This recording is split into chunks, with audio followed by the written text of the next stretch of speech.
Olá, leitores! Bem-vindos ao canal Mundos Possíveis. Eu sou Ana Paula Rodrigues e o vídeo de hoje é uma sugestão de reflexão sobre duas coisas muito interessantes: a literatura e o vestibular.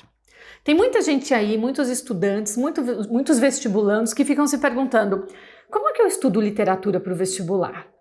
Outra coisa que os meus alunos perguntam sempre é: quem escolhe esses livros do vestibular? Por que no vestibular não cai Harry Potter, por exemplo, que todo mundo leu? Por que no vestibular não caem livros que são best-sellers, que todo mundo conhece, livros atuais? E por que só caem livros antigos, de gente que já morreu, tarará? Essas são dúvidas muito comuns. Então, vamos tentar separar um pouco essas informações. Primeira coisa, né? De onde o vestibular tira os livros das listas, tá? Para quem é aqui de São Paulo, a gente pensa sempre na lista de obras obrigatórias da FUVEST, que é o vestibular da USP, ou do vestibular da Unicamp. Cada estado, não é, cada universidade monta lá a sua listinha de obras que são obrigatórias, que são aquelas obras que devem ser lidas ao longo do ensino médio para que o aluno possa fazer a prova do vestibular. De onde eles tiram essa lista? Bom, eles vão tirar essa lista do cânone. E o que é o cânone? Para quem me acompanha aqui no canal, já falei sobre isso, sobre o que é o clássico, sobre os clássicos. Então, para quem lembra, né, já fiz um vídeo sobre o Ítalo Calvino falando sobre o clássico. Para quem está chegando agora no canal, aproveita e se inscreve para poder receber aí os vídeos novos, ficar por dentro das novidades e dar um pulinho no vídeo sobre o que é um clássico, tá? Bom, o cânone é o que a gente vai dizer que é o conjunto das obras que são consideradas muito importantes para a história da literatura de um país. Mas quem considera essas obras importantes? Bom, a gente vai pensar nos críticos e nos teóricos da literatura.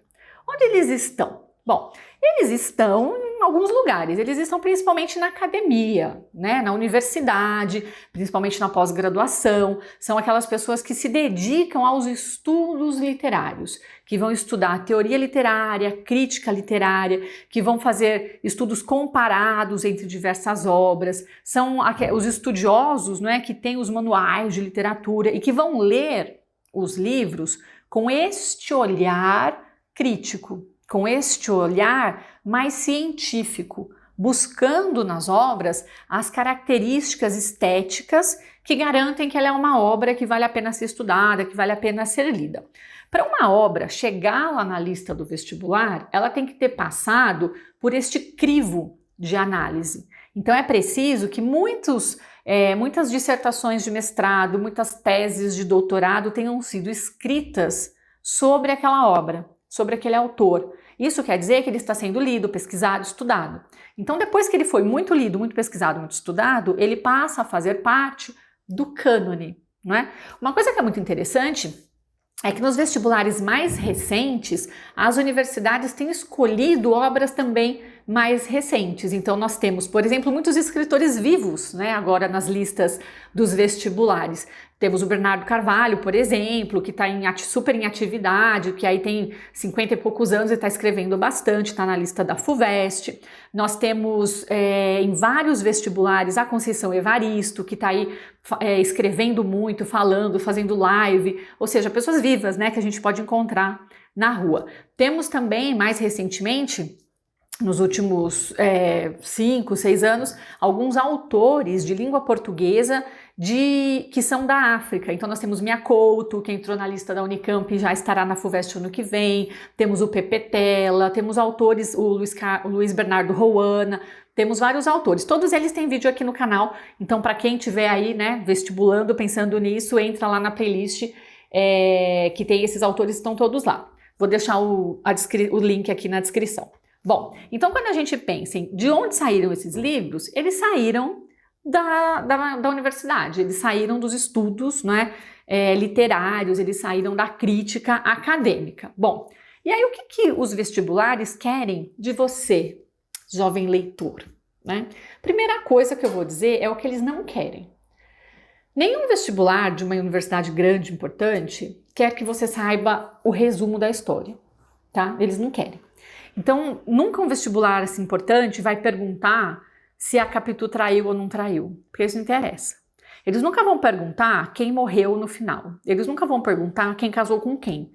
Por isso que ler resumo não resolve o seu problema. Tem que ler a obra, né? Tem que ler a obra literária. Bom, e o que em geral os vestibulares vão pedir, tá? Eles vão pedir um conjunto de coisas. Porque já que eles não querem saber se você sabe o resumo, o que eles querem saber? Se você é capaz de relacionar diferentes saberes. Se você consegue ler aquela obra literária e, a partir daquela obra literária, pensar o contexto histórico no qual ela foi escrita. Por isso que a gente estuda no ensino médio, né, e no pré-vestibular, as escolas literárias, a gente passa pela periodização literária. Porque é importante que você, como leitor, todos nós, que nós possamos, ao ler uma obra, entender o momento em que ela foi escrita e pensar como que esse momento se relaciona com a atualidade. Porque mesmo uma obra que lá na sua época, 100, 200 anos atrás, fez muito sucesso, se ela não se comunica com a gente hoje, ela não vai fazer sentido, né? Então a ideia é sempre a gente pensar que um clássico, um grande clássico, né, uma obra que está no cânone, ela continua se comunicando com a gente. Quando nós pensamos no Shakespeare, por exemplo, gente, são mais de 500 anos. E Hamlet ainda é absolutamente atual. Isso é um clássico. Eu consigo ler Hamlet e mesmo não estando lá no período elizabetano, eu consigo trazer para a minha realidade. Porque Hamlet é sobre o ser humano. E o que nós somos? Seres humanos. Então, aquelas dúvidas, aqueles questionamentos estão aqui, dentro da gente, em qualquer época. Por isso que faz sentido. Quando a gente pensa no Machado de Assis, por exemplo, são 150 anos, mas continua fazendo sentido. Porque a crítica que ele fez não era só para aquele momento.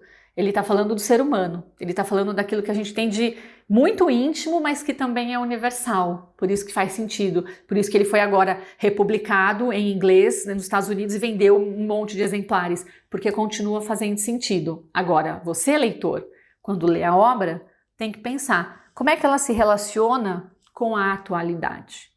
O que de hoje está nessa obra? De 50, 100, 200 anos atrás, tá? Então esse é um item importante.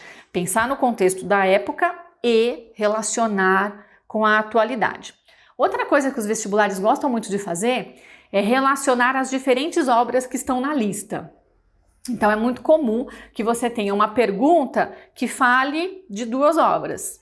E aí se você leu só o resuminho, às vezes pelo resumo elas não têm nada em comum. Mas quando você faz a leitura da obra completa, pensando, refletindo de maneira crítica, você vai perceber que às vezes o momento histórico era o mesmo, ou que as obras, apesar de momentos históricos diferentes, tratam de uma mesma questão de fundo, ou se referem a uma mesma localização. Então é importante fazer essa relação entre as diferentes obras, tá? Então, primeiro item, contexto da época. Segundo, a relação com a atualidade. Terceiro, a relação entre as diferentes obras. E uma tendência cada vez maior é o uso da interdisciplinariedade. O Enem, por exemplo, não tem uma lista de obras obrigatórias. O Enem é uma prova que, em geral, né, ou pelo menos até onde a gente sabe, né, não sabemos o dia de amanhã, mas até o ano passado, por exemplo, é uma prova que tende a fazer essas relações interdisciplinares. A FUVEST também faz isso com as obras literárias. Então, às vezes, uma questão que parte de um fragmento, de um pequeno texto para interpretação, que é um texto literário, é uma questão que envolve geografia, ou que envolve história, ou que envolve biologia. Então é importante que a gente também faça a leitura da obra pensando em todas essas relações. Por isso que ler resumo não é ler literatura, porque literatura nos faz pensar. Ler literatura é refletir. Ler literatura é nós nos vemos na obra e nós vemos o mundo. Se a gente lê o resumo, a gente não vê nada disso, tá? Bom, conta pra mim se você gostou do vídeo, mandem as suas perguntas, deixem aí nos comentários. Bom vestibular para quem vai fazer vestibular e nós nos vemos nas próximas leituras.